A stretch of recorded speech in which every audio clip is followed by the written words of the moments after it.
Cognitive error എന്ന് പറഞ്ഞാണ് അതിനെ പറയുക. ചിന്തയിലുണ്ടാകുന്ന അബദ്ധങ്ങൾ. ഒരു ലളിതമായ ഉദാഹരണം പറയും. എനിക്ക് പരിചയമുള്ള എൻ്റെ ഒരു ബന്ധു എന്നോടൊരിക്കൽ പറഞ്ഞു, മധു, എനിക്ക് കരിനാക്കാണ്, ഞാൻ എന്ത് പറഞ്ഞാലും അത് നടക്കും, ഇതാണ് സത്യം എന്ന് അവർ തീരുമാനിച്ചു വെച്ചിരിക്കുകയാണ്.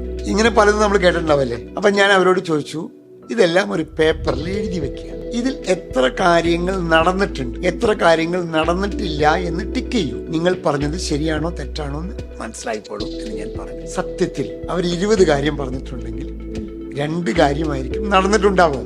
പക്ഷേ അവർ ആ 2 കാര്യത്തിനെയാണ് പ്രൊജക്റ്റ് ചെയ്യുന്നത്.